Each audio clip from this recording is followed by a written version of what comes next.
ধনুতে মঙ্গল অবস্থান করবেন 40 ডেজ, প্রায় 40 দিন।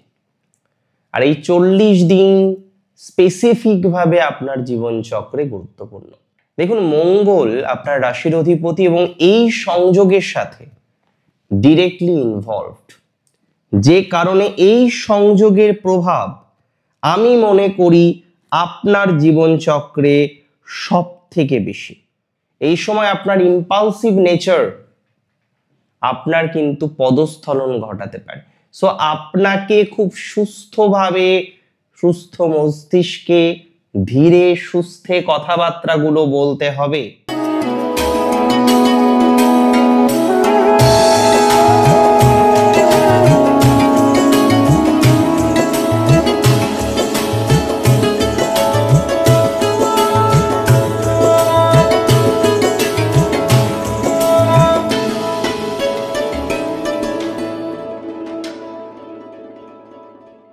নমস্কার, জয় শ্রী গণেশ।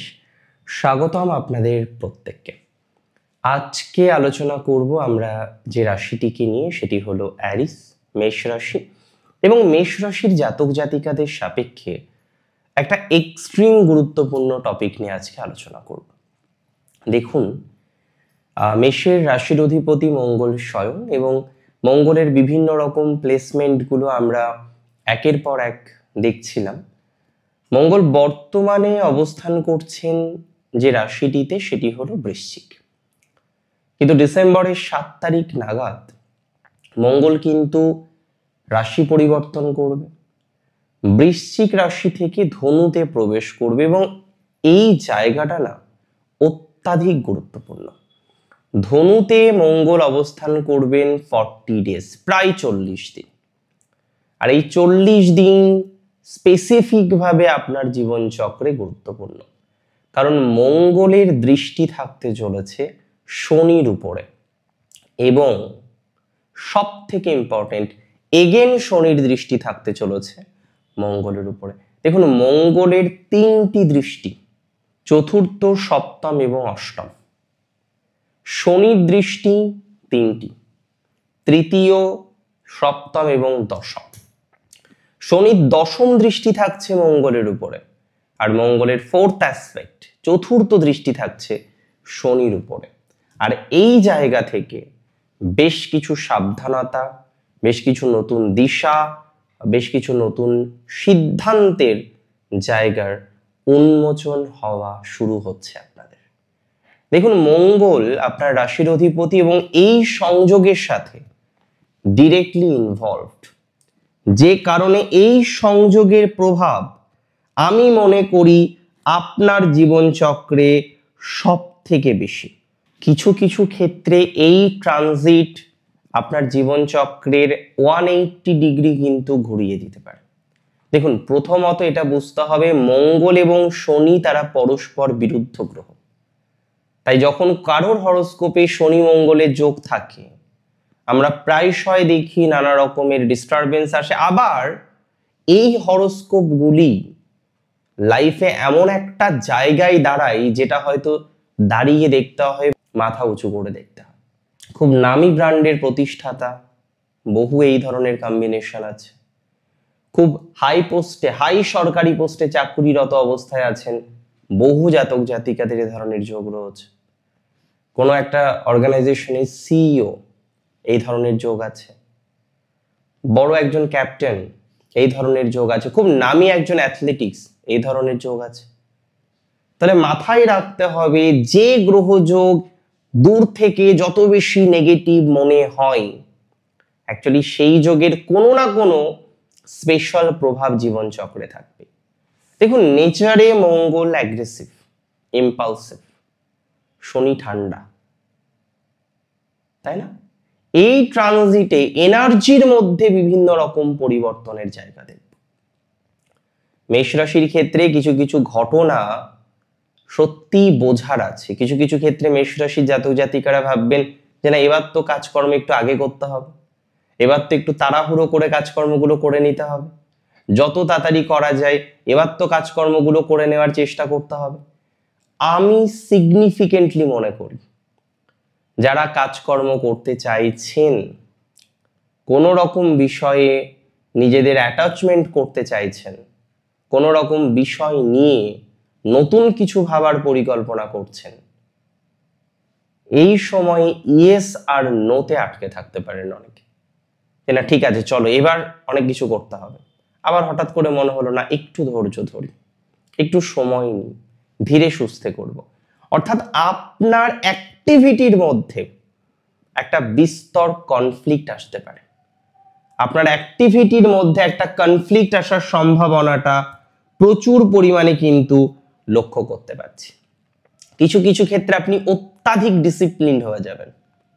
এই ট্রানজিটের ফলে যারা সিদ্ধান্ত নিতে পারেন না, ডিসিপ্লিন নেই লাইফে, চলছে আজকে একরকম, কালকে আর একরকম, পরশু আর একরকম, তরশু আর একরকম, কনস্ট্যান্টলি একটা আবহাওয়া চলছে যেখানে আপনি ভাবছেন তো অনেক কিছু করবেন, কিন্তু দিন শেষে অনেক কিছু কেন কিছুই করে ওঠা হচ্ছে না, আলটিমেটলি কিছুই করতে পারছেন না।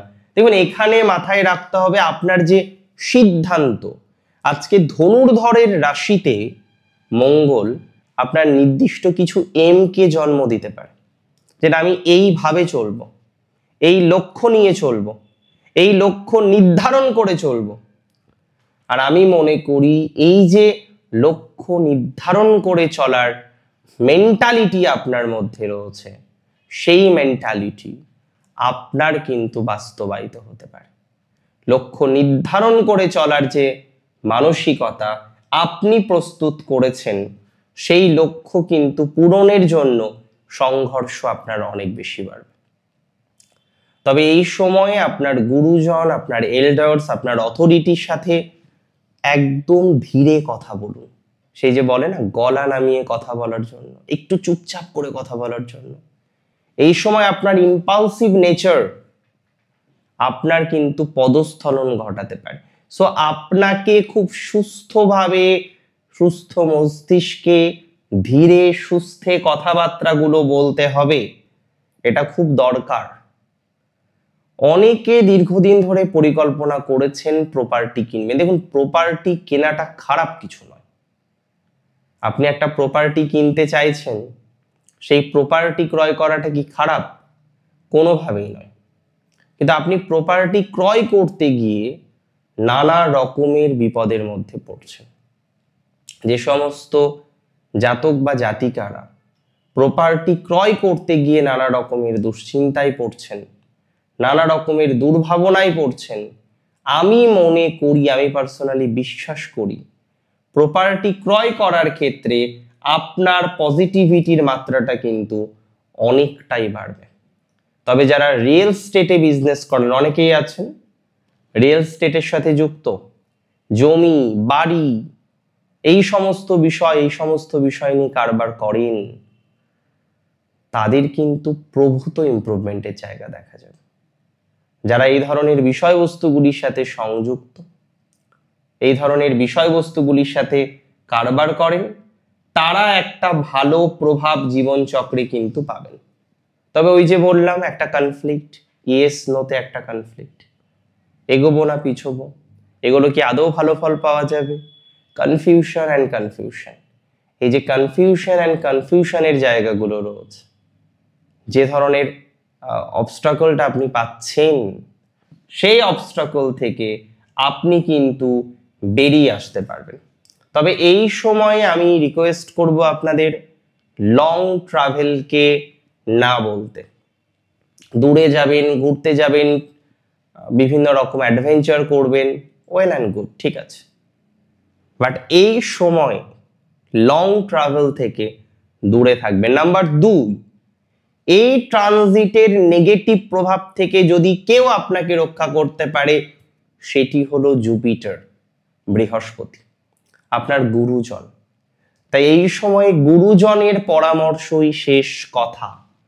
আপনার গুরুজন যদি আপনাকে কোনো একটি বিষয়ের পরামর্শ দিয়ে থাকেন, আপনার গুরুজন যদি আপনাকে কোনো একটি বিষয়কে কন্টিনিউ করার জন্য পরামর্শ দেন, আপনাকে কিন্তু মাথায় রাখতে হবে যে সেটা ফলো করতে হবে বাই হুক অ্যান্ড ক্রুক। তবে কাজের ক্ষেত্রে বিশেষ পরিবর্তন আসতে পারে, যেহেতু স্যাটার্নের অ্যাসপেক্ট 10th অ্যাসপেক্ট মঙ্গলের উপরে, তাই কাজের ক্ষেত্রে বিশেষ পরিবর্তনের সম্ভাবনা। তবে আমি আবারও রিপিট করব, যে কোনো পরিবর্তন করতে হবে ধীর স্থির গতিতে। এতটাও ধীর স্থির নয় যে শুধুমাত্র স্যাটার্নের প্রভাব রয়েছে, আবার এতটাও চটজলদি নয় যেখানে মঙ্গলের প্রভাব আছে। যা করতে হবে বুঝে শুনে শান্তি নিয়ে কাজ করার চেষ্টা করতে হবে। Do not argue with any political persons. এই সময়ে যারা পলিটিক্সে থাকেন, পলিটিক্সে ইনভলভড আছেন, সেই সমস্ত জাতক জাতিকাদের সাথে কোনো রকম আর্গুমেন্টে যাওয়া যাবে না। পলিটিক্যাল ব্যক্তিবর্গ থেকে দূরে থাকার চেষ্টা আপনাকে সুস্থতার দিকে নিয়ে যেতে পারে। So do not argue with any political person. Politics যারা করেন, পলিটিক্সে যারা আছেন, তাদের সাথে দয়া করে কোনো আর্গুমেন্টে যাবেন না। Do not argue with your elders or your boss or your authority. আপনার যিনি গুরুজন, যিনি আপনার বস বা আপনার অথরিটি, তাদের সাথেও এই ট্রানজিটের সময় আর্গুমেন্ট করার কোনো প্রয়োজনীয়তা নেই।